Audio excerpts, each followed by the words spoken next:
Baik, halo, perkenalkan, nama saya Ahmad Fadila. Saya dari Kepmas 24A. Di sini saya akan menjelaskan terkait dengan konsep kependudukan dan program KB di Indonesia. Yang pertama ada pengertian. Pengertian menurut Undang-Undang Dasar 1945 Pasal 26 Ayat 2, penduduk adalah warga negara Indonesia dan orang asing yang bertempat tinggal di Indonesia. Menurut Dr. Katomo, penduduk adalah sejumlah orang yang mendiami suatu daerah tertentu. Apabila daerah didiami oleh banyak orang dan menetap di sana, maka itu bisa diartikan sebagai penduduk terlepas warga negara ataupun bukan. Nah, menurut Joni Purba, penduduk adalah orang yang menjadi dirinya pribadi maupun menjadi anggota keluarga, warga negara maupun anggota masyarakat yang memiliki tempat tinggal di suatu wilayah negara tertentu dan juga pada waktu tertentu. Nah, menurut A.A. Nurdiman, penduduk adalah sekumpulan orang yang menetap dan juga berdomisili di suatu negara. Nah, untuk dinamika kependudukan dan ketenagakerjaan menjadi isu strategis dalam pembangunan Indonesia, terutama dalam memanfaatkan bonus demografi tahun 2020 sampai dengan 2035. Nah, saat rasio ketergantungan rendah, bila tidak dikelola dengan baik, di sini bakal terjadi ketimpangan atau berubah menjadi bencana nasional seperti banyaknya pengangguran dan ketimpangan sosial. Terus juga diperlukan kebijakan holistik di bidang tenaga kerja agar pendidikan dan investasi itu berjalan dengan lancar. Dan untuk pertumbuhan generasi muda juga mempengaruhi dinamika politik dan menuntut birokrasi yang adaptif serta partisipasi masyarakat yang lebih mandiri.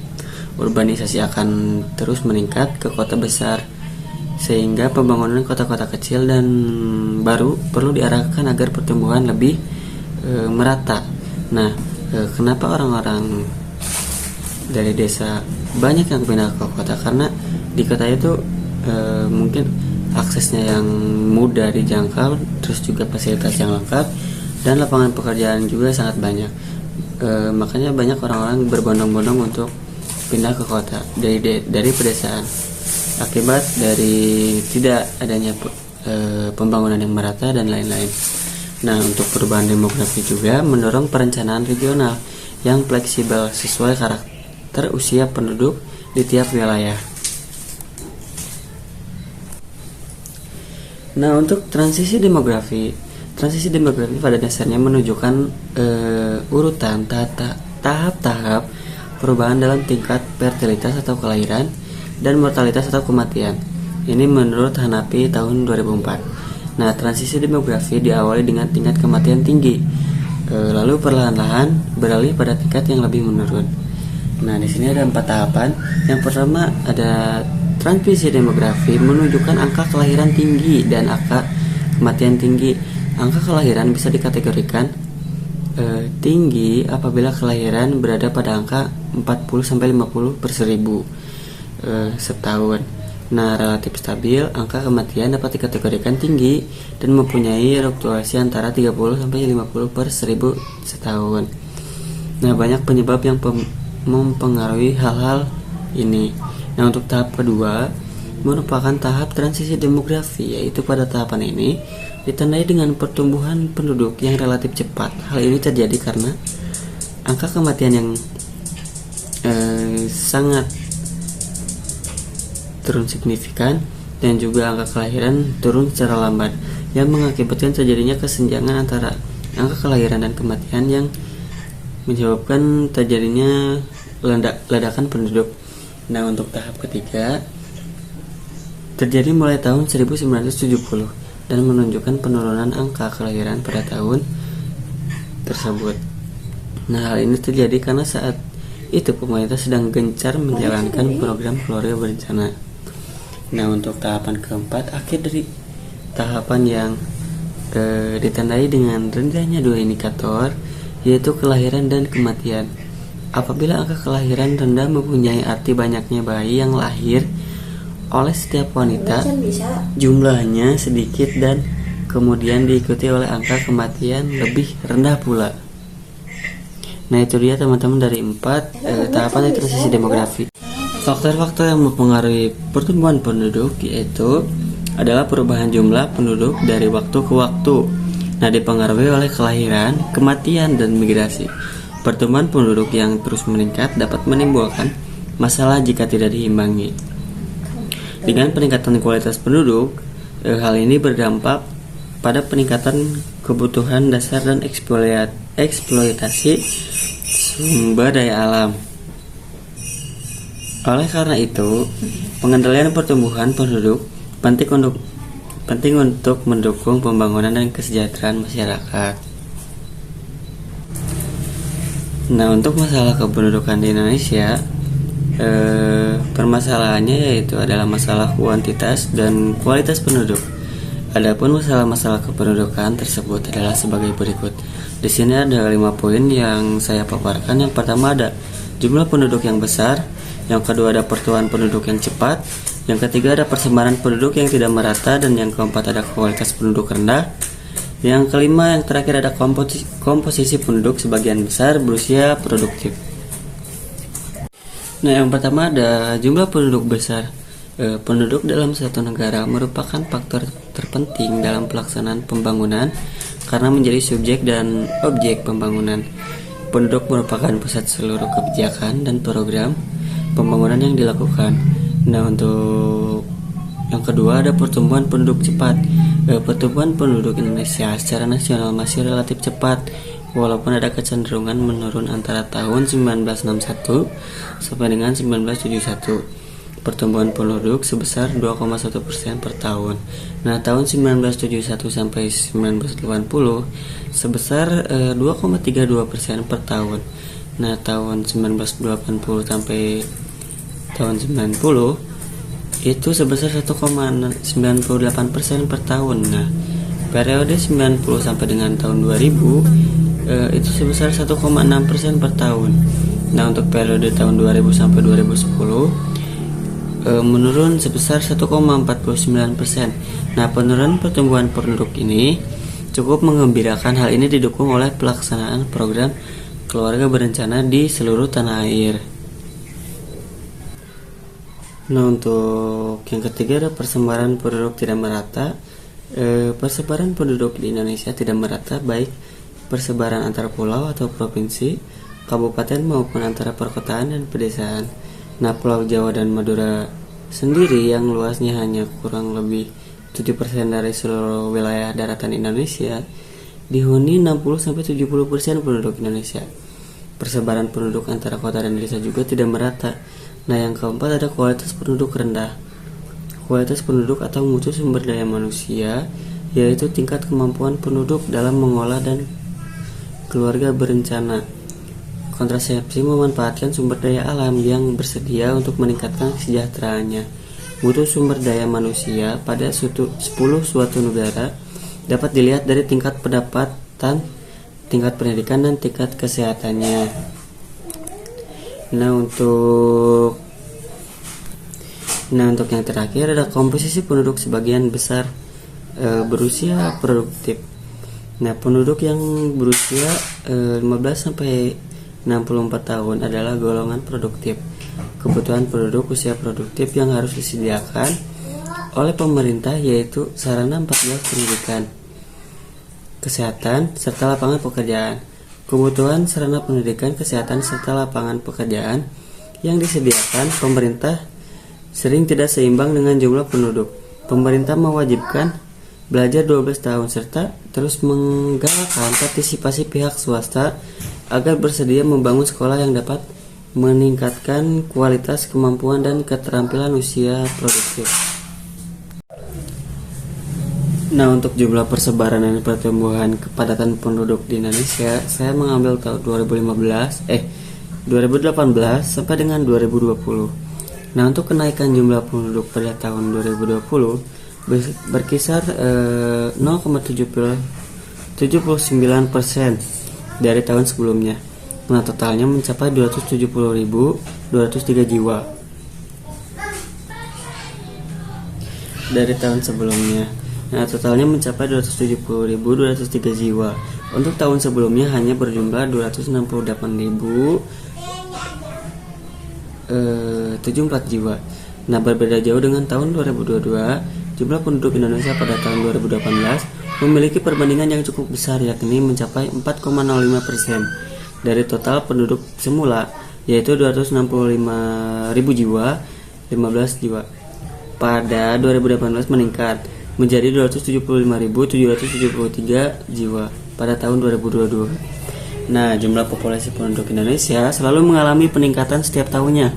Ada beberapa faktor yang mempengaruhi terjadinya kenaikan jumlah penduduk seperti kelahiran, kematian, dan migrasi. Di sini ada upaya untuk mengatasi masalah kependudukan. Nah, di sini ada dua pandangan soal jumlah penduduk. Yang satu dianggap ancaman jika tidak dikelola dengan baik. Yang kedua adalah dianggap potensi pembangunan jika dibina secara optimal. Nah, upaya penanggulangan masalah kependudukan ini, yang pertama ada perluasan dan penguatan program keluarga berencana atau KB. Nah, yang kedua ada peningkatan pendidikan dan keterampilan tenaga kerja, terutama generasi muda, pengembangan sektor pertanian, intensifikasi dan ekstensifikasi, terus juga yang diversifikasi. Nah, yang terakhir ada peningkatan pelayanan kesehatan sebagai penunjang keberhasilan KB dan pembangunan. Di sini ada pengertian KB. Pengertian program keluarga berencana menurut Undang-Undang Nomor 10 Tahun 1992 tentang perkembangan kependudukan dan pembangunan keluarga sejahtera adalah upaya peningkatan kepedulian dan peran serta masyarakat melalui pendewasaan, usia perkawinan atau PUP. Nah, pengaturan kelahiran, pembinaan ketahanan keluarga, peningkatan kesejahteraan keluarga kecil, bahagia dan sejahtera. Nah, teman-teman, di sini ada sejarah KB.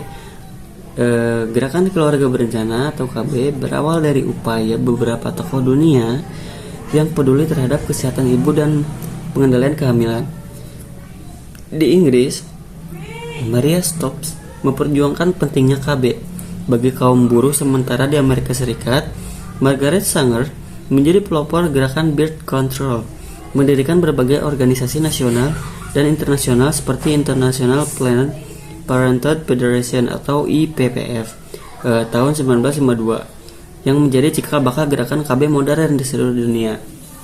Nah, untuk di Indonesia sendiri, gagasan KB yang mulai berkembang melalui kalangan medis, khususnya di Fakultas Kedokteran Universitas Indonesia dan RSUP Jakarta atau sekarang yang biasa disebut RSCM.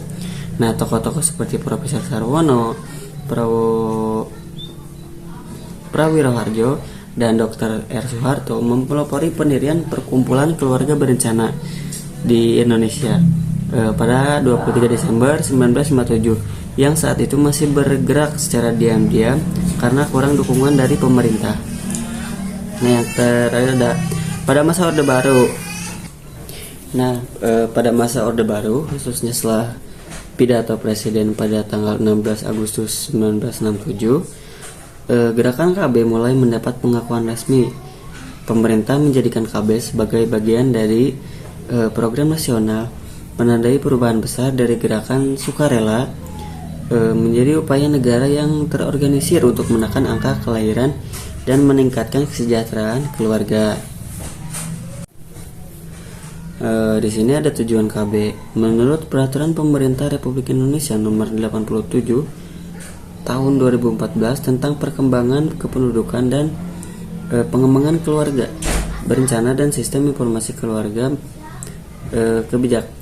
kebijakan KB bertujuan untuk pertama untuk mengatur kehamilan yang diinginkan, yang kedua ada menjaga kesehatan dan menurunkan angka kematian ibu, bayi dan anak, yang ketiga ada meningkatkan akses dan kualitas informasi, pendidikan, konseling dan pelayanan KB dan kesehatan reproduksi.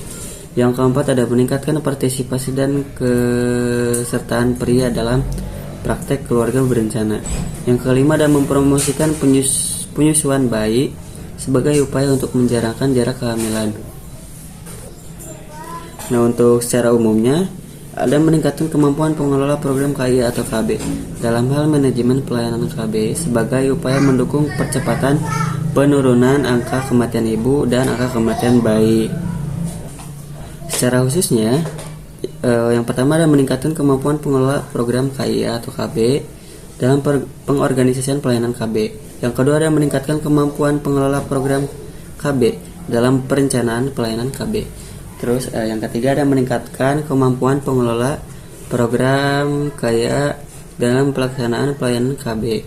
Terus yang keempat ada meningkatkan kemampuan pengelola program KIA dalam pemantauan dan evaluasi pelayanan KB.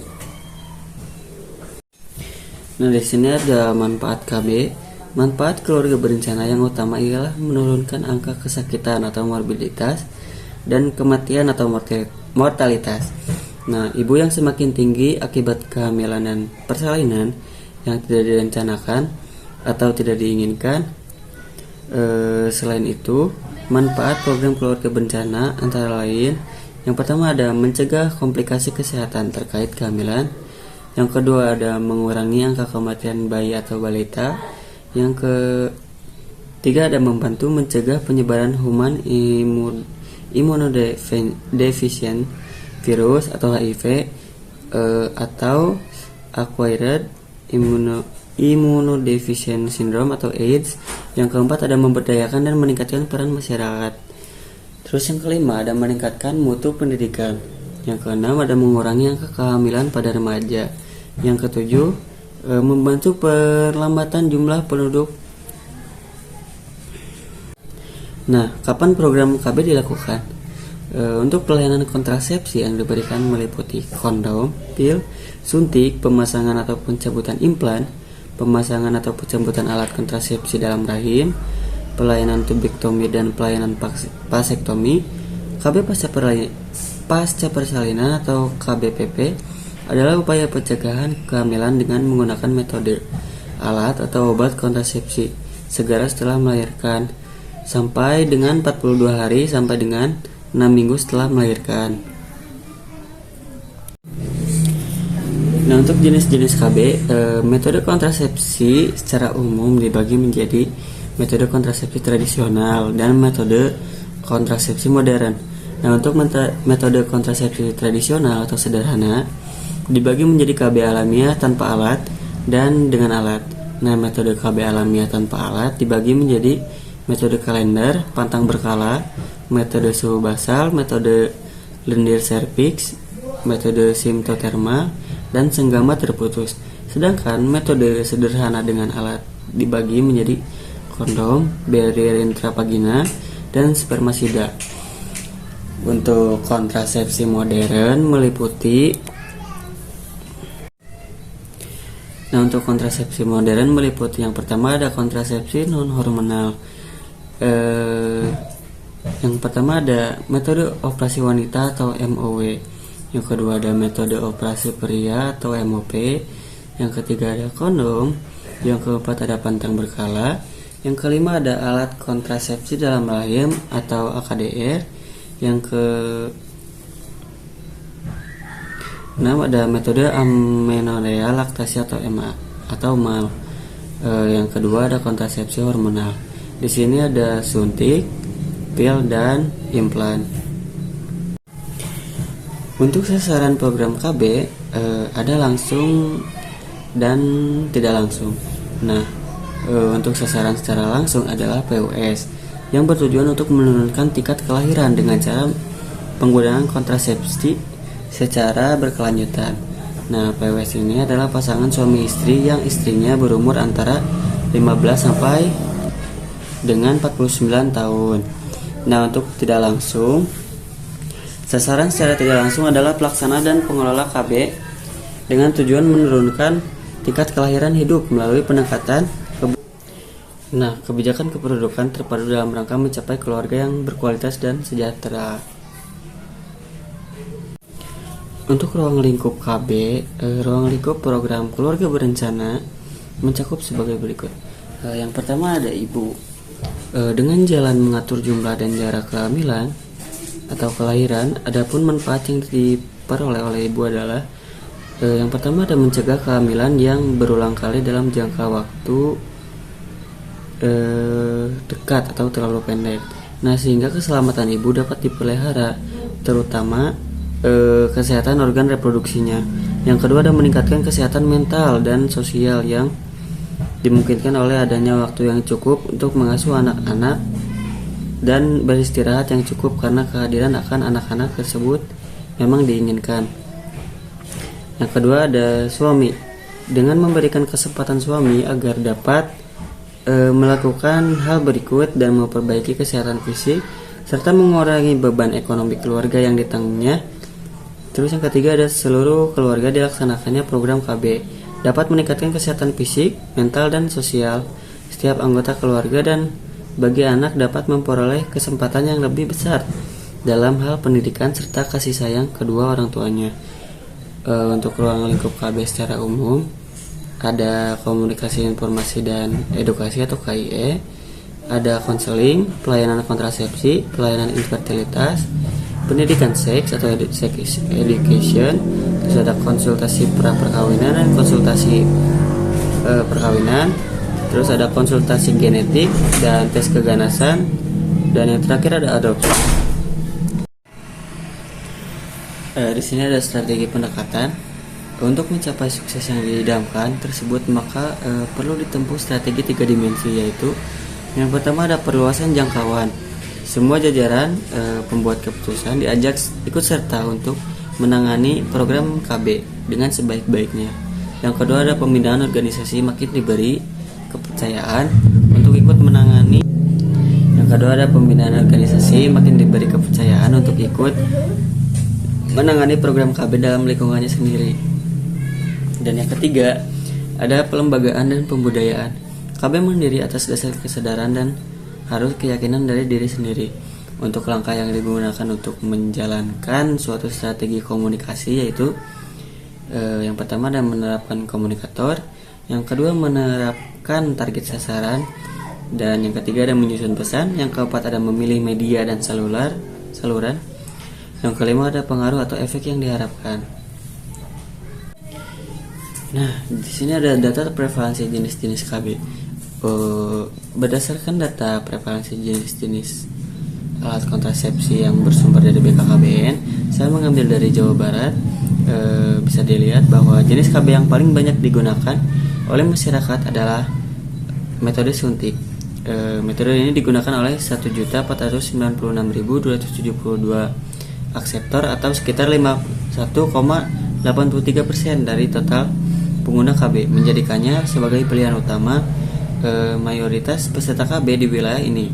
Nah, untuk metode pil menempati posisi kedua dengan jumlah pengguna sebanyak 612.286 akseptor atau sebesar 21,22%. Ini menunjukkan bahwa metode hormonal jangka pendek masih menjadi pilihan favorit karena dinilai praktis dan mudah diakses oleh masyarakat Jawa Barat. Untuk angka keberhasilan KB di Jawa Barat, jumlah peserta KB di Provinsi Jawa Barat tercatat sebanyak 6.191.991 orang. Nah, angka ini terdiri dari 1.151.862 peserta KB di wilayah kota dan 5.040.129 peserta KB di wilayah kabupaten atau desa.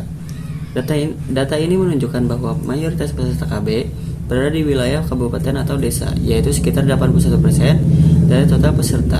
Sedangkan sisanya sekitar 19% berasal dari wilayah kota. Hal ini mencerminkan bahwa program KB di Jawa Barat telah berhasil menjangkau lebih banyak masyarakat dan wilayah pedesaan. Namun proporsi ini juga bisa menjadi indikasi perlunya pemerataan atau peningkatan partisipasi KB di wilayah perkotaan agar capaian di kedua wilayah menjadi lebih seimbang. Nah, untuk kesimpulannya, Indonesia adalah negara kepulauan yang memiliki jumlah penduduk sangat besar dan terus mengalami peningkatan dari tahun ke tahun. Dengan total populasi yang menjadikannya negara terpadat keempat di dunia, Indonesia menghadapi tantangan besar dalam hal pengelolaan kependudukan. Pertumbuhan penduduk yang tinggi tidak hanya berdampak pada aspek kuantitatif, tetapi juga menimbulkan persoalan yang kompleks dan saling berkaitan, baik secara sosial, ekonomi, maupun pembangunan secara keseluruhan. Untuk mengatasi berbagai permasalahan yang ditimbulkan oleh dinamika pertumbuhan penduduk, pemerintah Indonesia sejak akhir 1960-an telah menjalankan program keluarga berencana atau yang lebih dikenal dengan singkatan KB. Program ini menjadi salah satu strategi penting dalam upaya untuk mengendalikan jumlah penduduk dan menciptakan keluarga yang sehat, mandiri, dan sejahtera. Tujuan utama dari program KB adalah untuk menurunkan angka kelahiran, mengatur jarak kelahiran, serta meningkatkan kualitas hidup keluarga melalui pendekatan kesehatan dan pendidikan. Nah, itu dia sekian pemaparan materi dari saya. Mohon maaf jika ada kekurangan ataupun kesalahan kata. Terima kasih. Wassalamualaikum warahmatullahi wabarakatuh.